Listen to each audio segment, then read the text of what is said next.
Welcome to the deep dive. You've sent us your sources, and our mission, well, it's always the same. Dig into them, pull out the key insights so you get informed fast without, feeling buried in information. And today's topic is definitely a deep one. We're looking at this huge shift described in your materials, the British National Health Service, the NHS, becoming something totally different in 2032. Right, Health and Fitness Instruction Services, or AFICE. And this came with the BritFit program. Quite the overhaul. It really was. The sources lay out these core pieces. First, everyone gets a free BritFit tracker, think something like a standard fitness band. Okay, wearable tech for everyone. Yep. Then you start earning Brit points. You get these from joining free fitness classes, big open air ones happening everywhere, or just logging your own workouts. And these points, they're not just for bragging rights. No, definitely not. You could use them to buy healthy meals at special AFICE food centers. And here's a key part. You could invest them. Invest points? Into Britcoin health savings accounts, HSAs, up to 3 of them. A Britcoin was set at, I think, 1 million Brit points. And the potential payout, your invested points could double, triple, even quadruple. Big incentive. Okay, but why? What triggered such a radical change? It wasn't just an idea someone had, right? The sources point to a major crisis around 2031. That's the crux of it. The old NHS was buckling under the strain. Zainab Masters, who became head coach for HAFIS in Birmingham, looking back from 2034, she really emphasizes the debt and, frankly, the unhealthy lifestyles that were crippling the system. So it was a response to the sheer volume of preventable illness, the cost. Exactly. The healthcare system was just overwhelmed. AFIS was this attempt to pivot, completely focus on prevention, on fitness, on diet, hoping to stop illnesses before they started and, cut those long-term costs. And the initial reaction? Your sources suggest it wasn't all bad at first. People felt healthier, more energy. Yeah, the early reports sound quite positive. Better health, more energy, even stronger communities forming around these fitness classes. It seemed to make fitness less daunting, more accessible for people who maybe weren't active before. It sounds like HAFIS grew pretty quickly then. More classes, more places to use points. It did. New class types popped up, more food vendors joined the network, and they launched the BritFit app.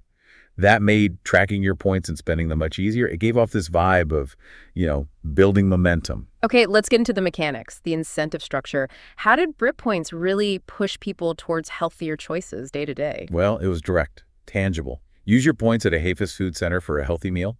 Good. Invest them in a Britcoin HSA with that potential for big returns. Even better. It literally made the healthy choice the financially smarter choice in many ways. And the fitness side. These free classes everywhere. That must have been key to getting people involved. Absolutely critical. The aim was to remove barriers. Free classes, convenient locations, making it social, maybe even fun.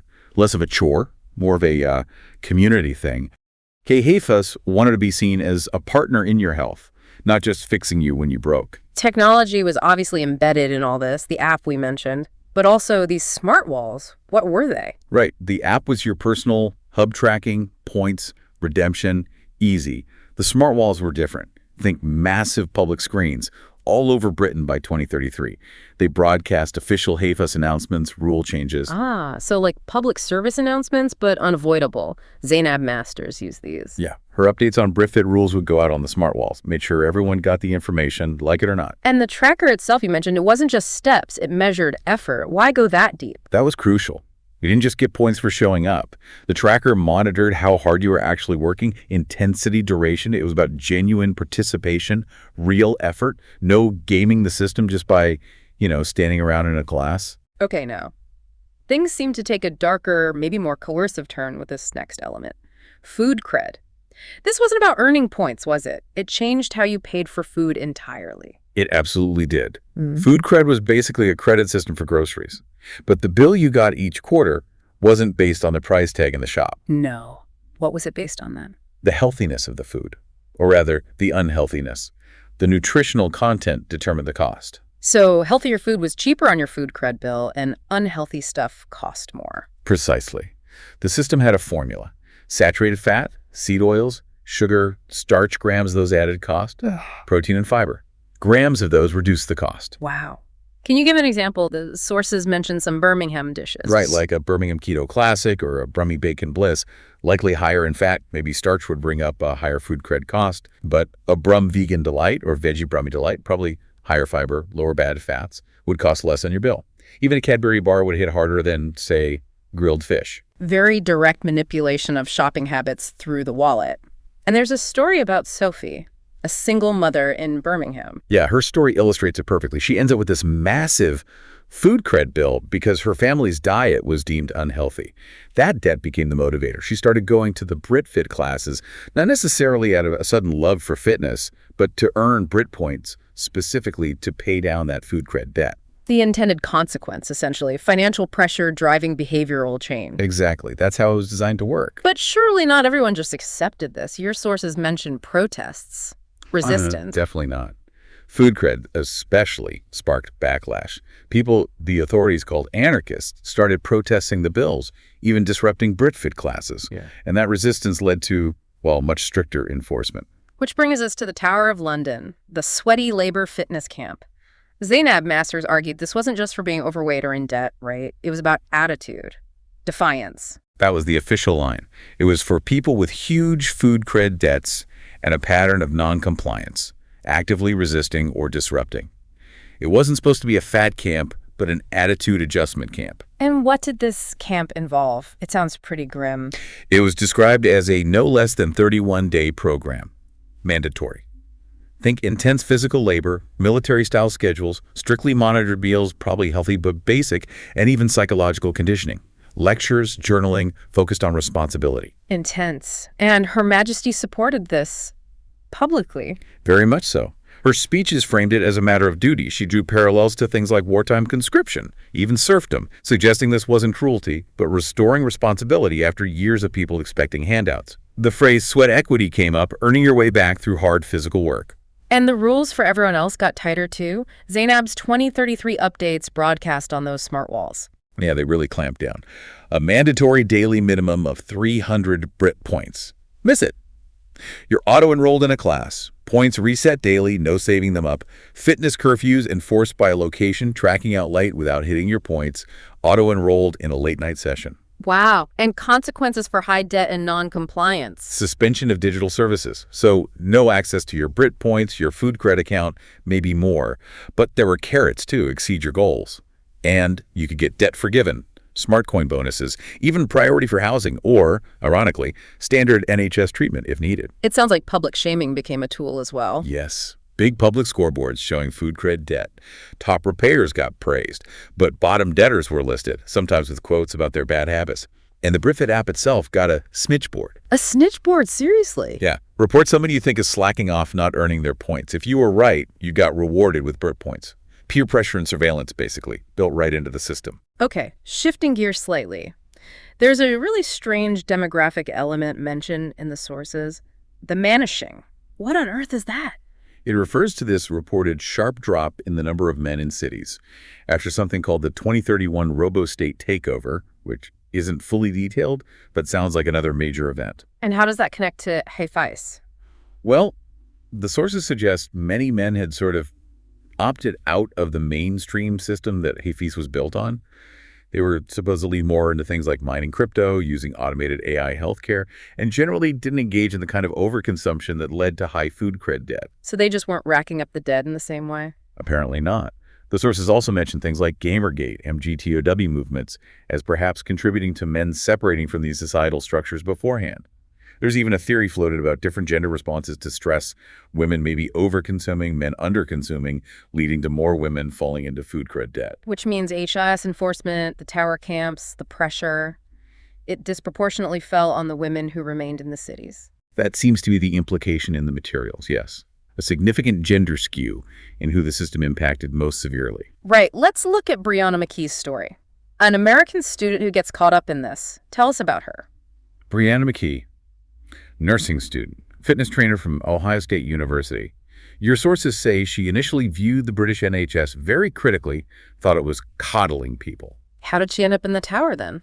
She got involved with some of those anti-food cred protests while in Britain, ran up her own food cred debt, didn't comply with the BritFit rules, and boom, involuntary admission to the tower camp. And we get a sense of the tower from another inmate, Katie Wyatt. What was her take? Katie's perspective, as presented, is bleak. Relentless, exhausting workouts.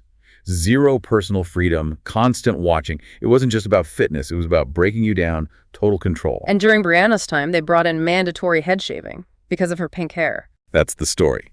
Her pink hair was seen as defiant, a symbol of individuality they wanted to crush. Her Majesty apparently gave a speech justifying it, linking it to military discipline, getting rid of personal vanity for the collective good. Grim. But oddly, Brianna's first meal there, she liked it. Yeah, surprisingly. The orientation cafeteria served things like grilled mackerel. Portion controlled, no junk, but she found it. Good. Healthy. Palatable. Maybe a glimpse of the nutritional correction aspect, even amidst the punishment. The dorms, though, less appealing. Oh, definitely not.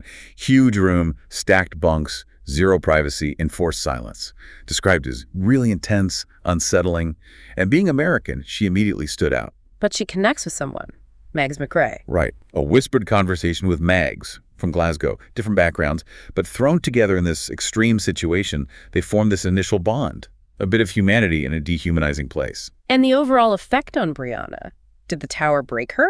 Seems like the opposite, strangely enough. The sources say she became more focused, galvanized. She saw it as this transformative ordeal that actually reinforced her dislike for soft systems. It hardened her resolve. Leading to her appearance on Zainab Master's podcast later. Exactly. After getting out, she goes on Ask Her Majesty in 2034.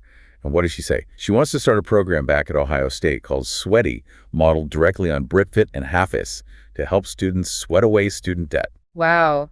So she embraced the core philosophy and Her Majesty's speech when Brianna first arrived at the tower. Yeah, that speech really set the stage. Her Majesty talked about 80 years of coddling by the NHS, contrasting it with the discipline of Victorian workhouses and military service, making it clear this was about tough love, discipline, ending entitlement. Which loops back to the Victorian workhouses. Zainab actually suggested bringing them back as workout houses. She did. The idea was, for the most severely indebted and non-compliant people, maybe the tower wasn't enough or was temporary. These workout houses would be repurposed old workhouse buildings running permanent sweaty labor fitness camp programs. So a long-term solution for the worst offenders. That was the concept. A place to work off debt through physical labor, forced fitness, regulated diet, and attitude adjustment indefinitely if necessary. BritPoints were seen as proof of compliance, and if you just wouldn't or couldn't comply, couldn't manage your BritPoint balance. The workout house was the end of the line. It's such a complex, layered system. Can you just quickly recap the main interfaces people dealt with? Sure. For the individual, it's the BritFit app. Your dashboard for points, exercise logs, food cred score, repayment plans, finding classes, and that social snitch board.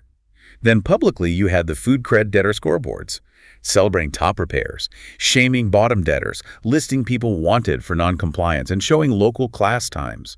Constant visibility. Okay, so summing up this deep dive, a massive shift from NHS to Hafiz, driven by a health crisis.